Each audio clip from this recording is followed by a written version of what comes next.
Hola, muy buenas tardes a todos. Bueno, hoy abrí la Biblia, cuenta de nuevo con la presencia de la señora Elsa Guaitima, que nos va a traer, como siempre, su conocimiento de la palabra y la exposición tan clara. Y en esta vez, después de haber terminado y trabajado tanto con los cantos del ciervo, ahora ella está dispuesta para hacer una introducción a los profetas, ¿sí? A los profetas de la Biblia y especialmente del Antiguo Testamento. ¿Qué tal, Elsa? Bienvenida, qué lindo que estés acá. Hola, ¿cómo estás, Silvia? ¿Bien? Bien, muy bien. A ver, te hago una pregunta inicial, así de puntapié para que comiences a hablar. ¿Siempre hubo profetas en la Biblia? Sí, sí, siempre hubo profetas. Y con respecto a eso, antes de comenzar, me gustaría leer en el libro de Amós 3:7. Amós 3:7 dice: en verdad, nada hace el Señor omnipotente sin antes revelar sus designios a sus siervos los profetas. Uh-huh. Así que queda claro que el Señor siempre tuvo algunas personas llamadas por Él para dar su mensaje. Uh-huh. Ya vemos en el Antiguo Testamento desde los comienzos, no solo a Abraham, inclusive a Noé le dio palabra profética. La palabra profética que le dio a Abraham y a los otros patriarcas fue tremenda, ¿no? Fue tremenda porque fue una palabra dada no solo para el pueblo de Israel, sino para el mundo, ¿no? Uh-huh. Y a través de la historia vemos, por ejemplo, ya cuando vamos al libro de Éxodo, vemos todo el Éxodo. Moisés es un profeta extraordinario que habla del presente y del futuro del pueblo de Israel, ¿no? Uh-huh. Yo quería decir una cosa curiosa. Nosotros compartimos lo que nosotros llamamos Antiguo Testamento, corresponde a las escrituras judías, ¿no? Uh-huh. Las escrituras judías tienen la Torá, los escritos y los profetas. En las escrituras judías tienen 3 de los profetas mayores que llamamos nosotros y los 12 que son los profetas menores. Porque el profeta Daniel está en el libro de los escritos, cosa que siempre me sorprendió, en la parte de los escritos, junto con todos los poéticos y con algunos históricos, porque otra cosa que nos llama la atención es que en las escrituras judías los libros de Josué, Jueces, Primera y Segunda Samuel, Primera y Segunda Reyes, que para nosotros los consideramos libros históricos, para ellos los llaman de los profetas anteriores, porque muestran el desarrollo de la historia de Israel desde un punto de vista profético, ¿no? Sí, nosotros tenemos los libros proféticos, los 4 profetas mayores y los 12 profetas menores, que ya sabemos que no es por la importancia de la profecía, sino por la cantidad de contenido que tienen. Pero también tenemos profetas de gran excelencia y dedicación al Señor y de gran sufrimiento, que no tienen libros propios. Por ejemplo, Elías y Eliseo, por dar 2 ejemplos. También Natán, en el tiempo de David, ya un poco posterior, pero también han sido grandes profetas. En un primer tiempo la característica era que el mensaje era para los reyes. El mensaje de Dios es directo dar a los profetas para los reyes. Después se fue ampliando y también fue un mensaje para los reyes, para las personas de autoridad y para el pueblo mismo.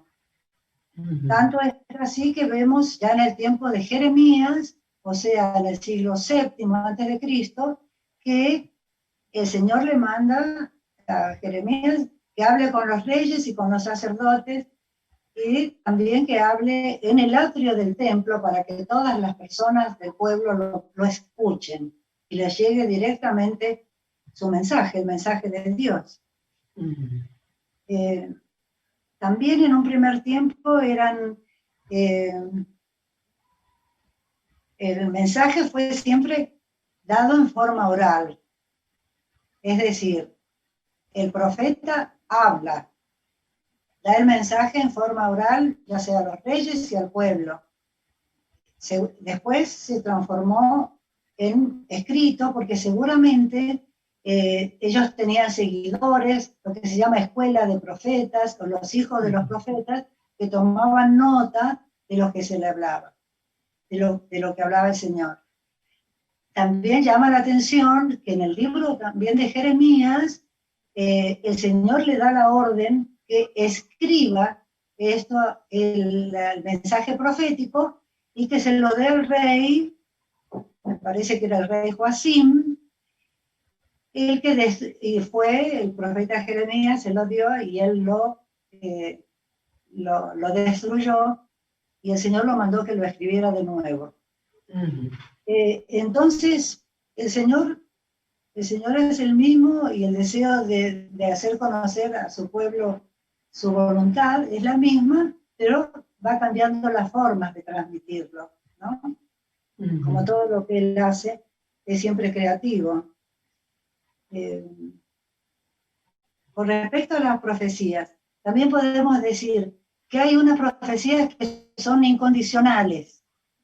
Por ejemplo, la profecía del Mesías, de Isaías, que vos mencionaste hace un ratito, esa es incondicional, esa se cumple sí o sí.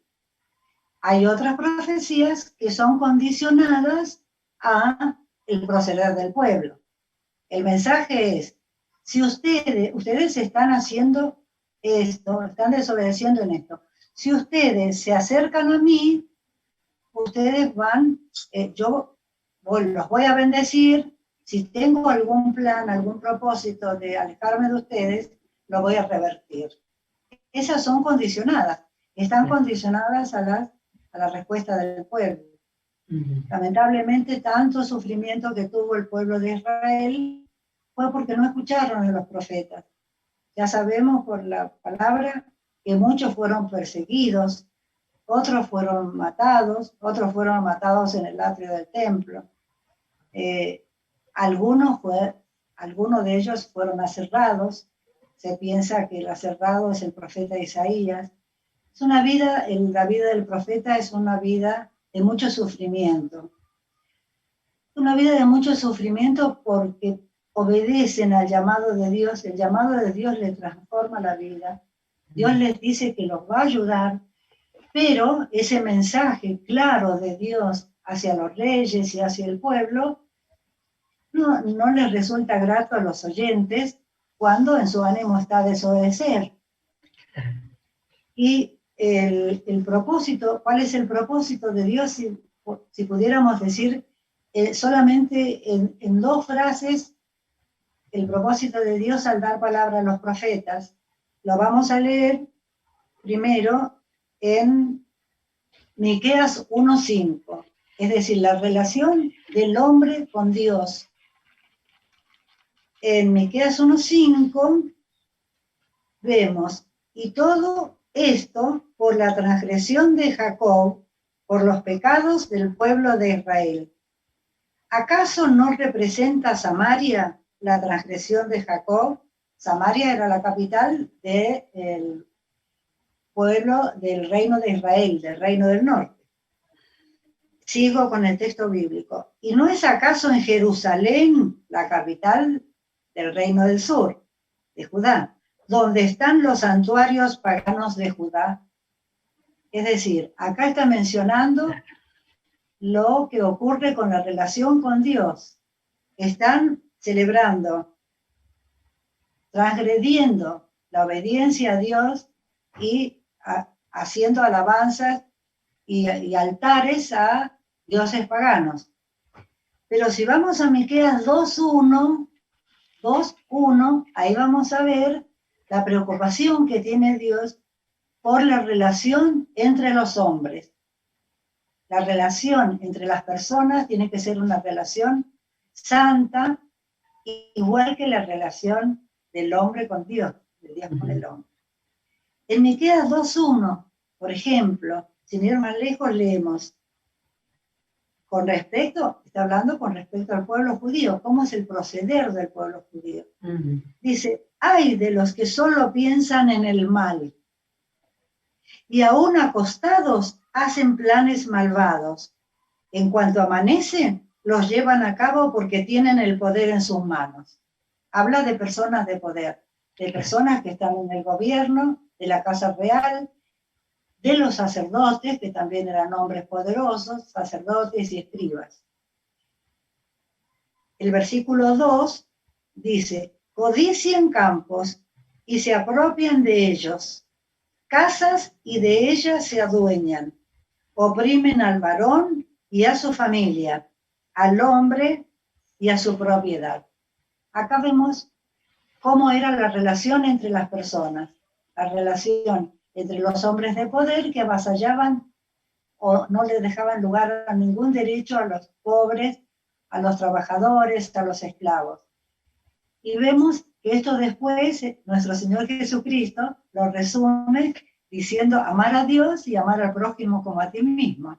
Es decir, en este sentido no hay ninguna variación, ¿no?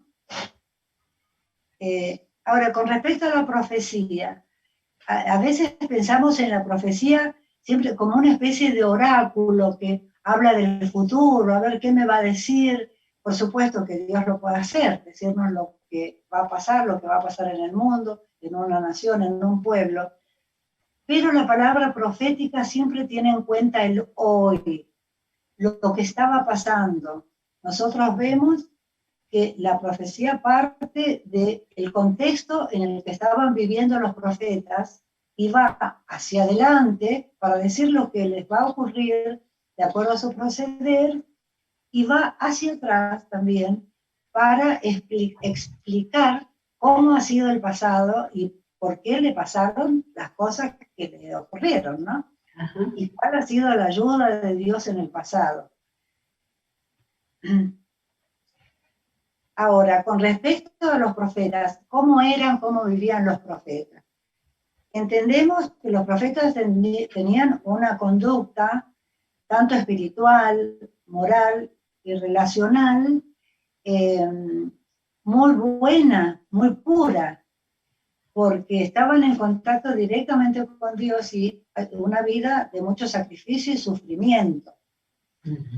Y volviendo al ejemplo que hemos mencionado en otras oportunidades de Natán y del profeta Natán y David, difícilmente Natán le hubiera dado una palabra tan dura a David con respecto al adulterio y al homicidio si él no hubiera tenido una vida santa, ¿no?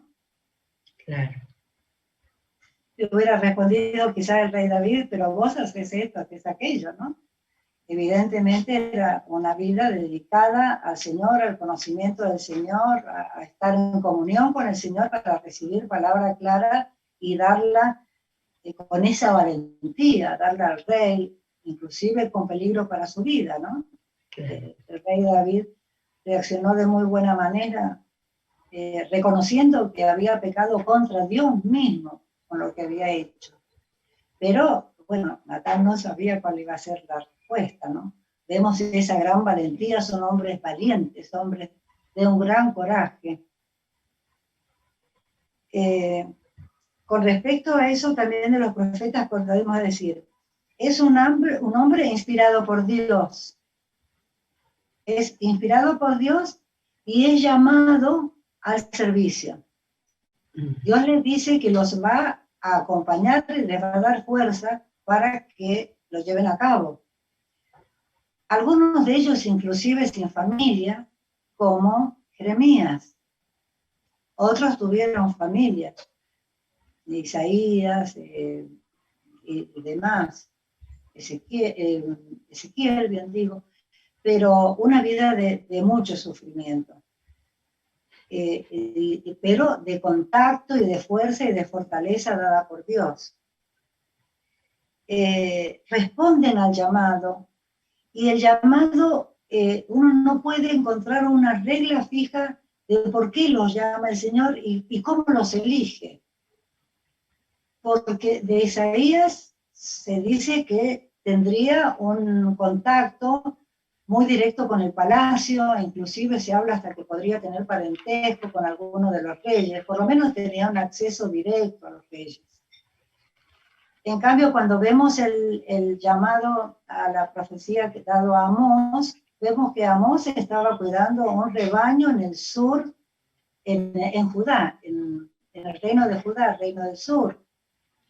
Cuidaba un rebaño y pinchaba los higos, no sé qué tipo de higos, de un sicomoro para que pudieran madurar. Y ahí sintió la voz del Señor y tuvo profecía, inclusive hasta para el reino del norte y para otras naciones. También Miqueas era un campesino, o sea que el Señor, en una gran muestra de soberanía, elige los profetas de donde Él quiere, para lo que Él quiere en ese momento. El profeta, también otra característica, son hombres públicos, no son hombres que están alejados, encerrados, como con una vida monástica, en un convento, diríamos ahora, o en la Edad Media, sino que son hombres que saben lo que está ocurriendo en el pueblo, saben lo que están haciendo los reyes y los reyes y saben lo que está haciendo el pueblo. Son hombres que están en contacto con la realidad, con el contexto de donde ellos están viviendo. Son hombres amenazados. Ya vemos las historias que hay tremendas, la historia de Elías, que tuvo que huir, porque para no ser muerto por Acab y su familia y su mujer. Y también vemos el sufrimiento, el gran sufrimiento que tuvo Jeremías. Jeremías fue castigado porque dijo que Jerusalén iba a ser desolada y el templo iba a ser destruido. Y los sacerdotes y las autoridades religiosas de ese momento dijeron que eso merecía la muerte. Alguno, posiblemente intentando salvarlo, dijo que ya algún profeta había dicho lo mismo y que había dado esa misma profecía. Y a uno de ellos dijeron, creo que me parece que se llamaba Ahías, no tengo presente, perdón, el nombre, pero dijeron, él ha dicho lo mismo sobre esa profecía, sobre Jerusalén y sobre el templo. Y dijeron, váyanlo a buscar. Dice, cuando lo fueron a buscar, el profeta había huido a Egipto. Dice, váyanlo a buscar a Egipto. Y el rey del momento, el rey Joacim, con sus manos le cortó la cabeza. Entonces vemos que eran amenazados y se cumplía con la palabra. Y el mismo Jeremías fue echado en un pozo en donde se le daba el pan y un poco de agua por día, esperando que ahí muriera, ¿no? También llama la atención que el que se apiadó de él fue un extranjero. Ninguno de su propio pueblo se apiadó. Y le pidió a la sociedad que lo sacara. ¿Se podría decir que Jeremías fue el más sufriente? No sé si porque le pasaron peores cosas, bueno, eso de haber estado echado en un pozo fue terrible, pero porque lo expresó realmente, ¿no? Tiene pasajes desgarradores de su sufrimiento, ¿no es cierto? La idea esa, pobre lo llaman el profeta llorón, pero ¿es así? ¿Es quizás el que más sufrió por su ministerio? A mí me parece que sí, sufrió porque era también un hombre evidentemente de una gran sensibilidad porque sabía el sufrimiento que estaba atravesando el pueblo y sabía por la palabra del Señor que Dios le había dado lo que iba a sufrir. Y eso lo mortificaba tremendamente, tal es así que en algún momento él maldijo el día que nació. Ahora, el tiempo en el que le tocó a Jeremías fue el peor tiempo. Es decir, fueron los últimos años del reino de Judá. Después de la muerte de Josías, que Josías fue un gran rey, fue el que en el tiempo de Josías se descubrió que estaba en el templo ahí arrumbado el libro de la ley, posiblemente el Deuteronomio, y le dio una gran validez, y juntó al pueblo y lo leyeron, y volvieron a Dios. Pero cuando él murió, los hijos, era uno peor que otro. Joacás, Joacim, Joaquín, tenían palabra directa de Dios por medio de Jeremías, pero no hacían caso. Y uno de los temas era el endurecerse contra Babilonia. La palabra de Jeremías, que era la que se cumplió, era: quedémonos quietos, no nos salimos con Egipto, no pidamos ayuda a nadie, y Babilonia no nos va a destruir. Nos va a poner un tributo, pero no va a destruir la ciudad.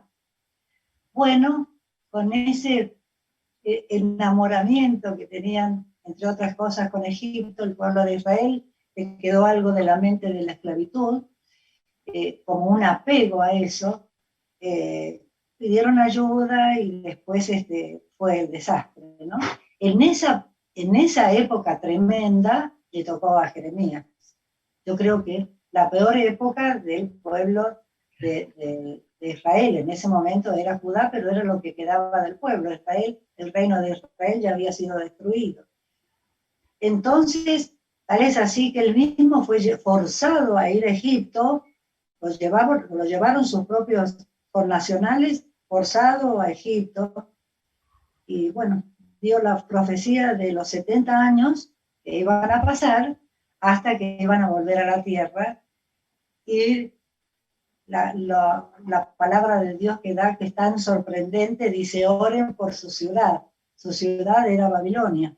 Oren por su ciudad, planten viñas, construyan casas, tengan hijos, porque van a estar mucho tiempo en Babilonia.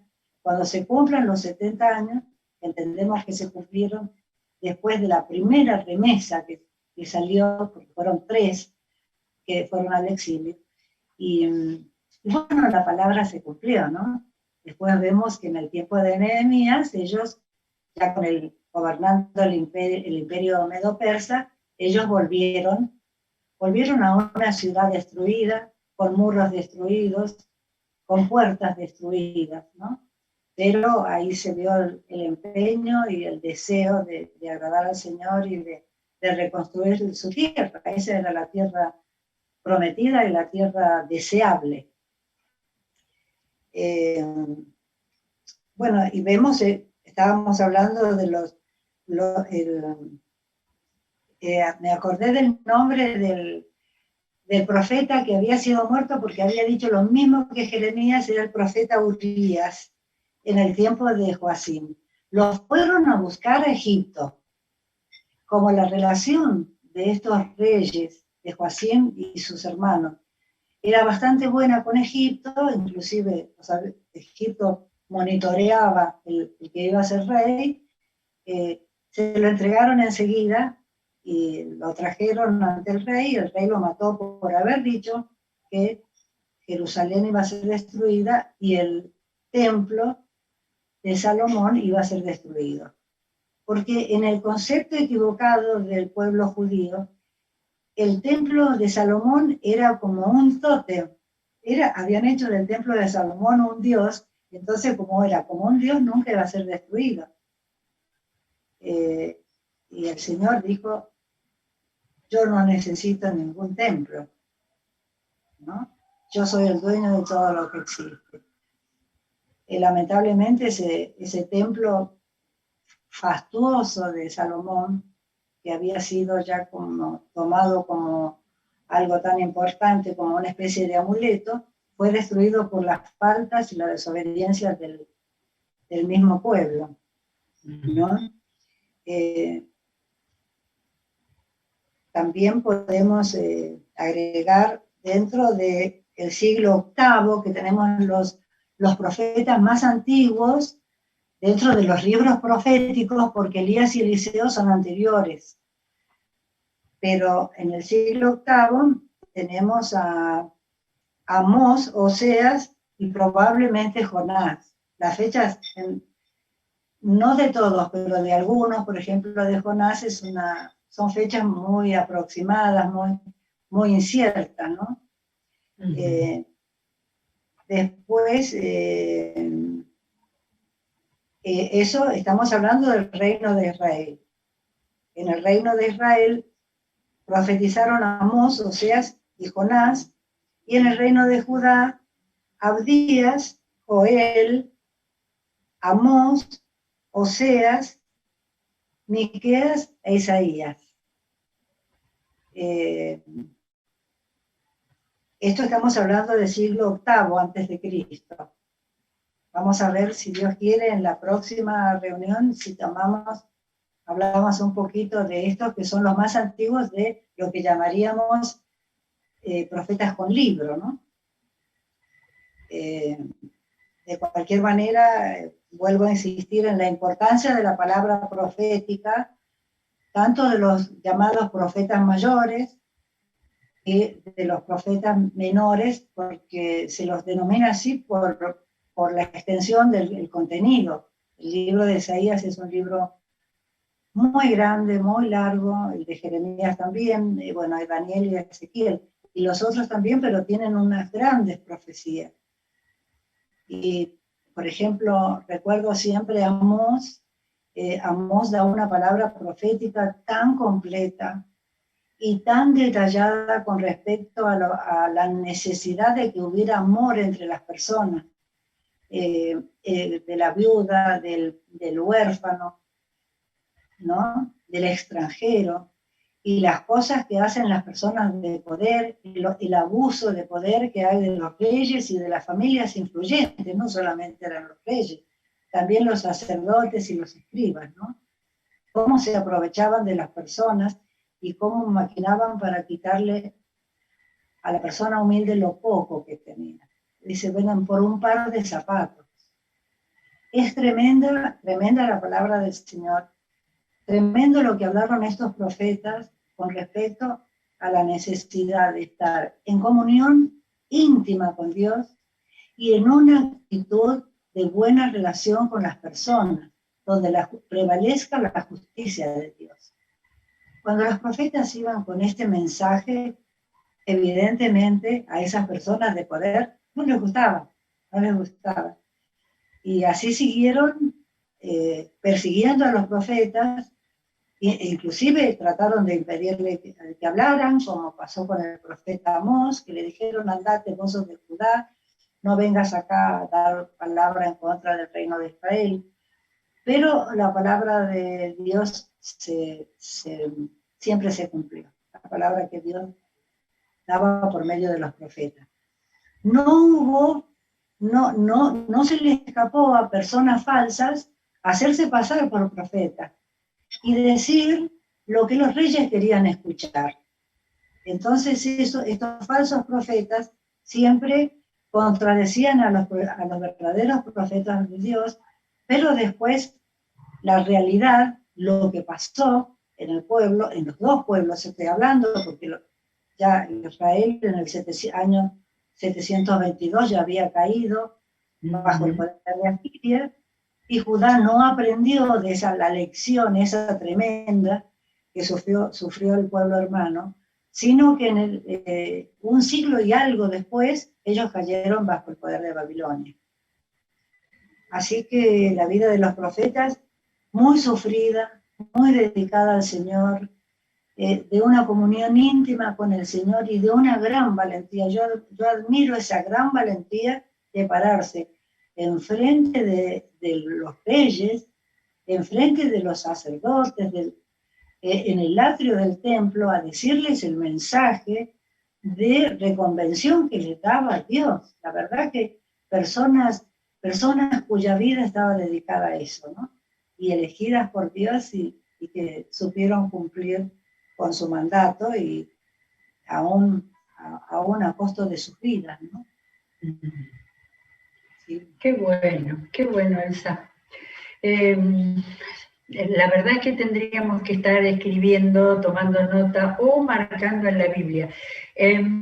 Una cosa que no tengo claro con respecto, o sea, los profetas no están ubicados en nuestras Biblias por orden cronológico, ¿no es cierto? Tenemos a los 4, los grandes es porque sus libros son extensos, y después tenemos los 12 profetas menores.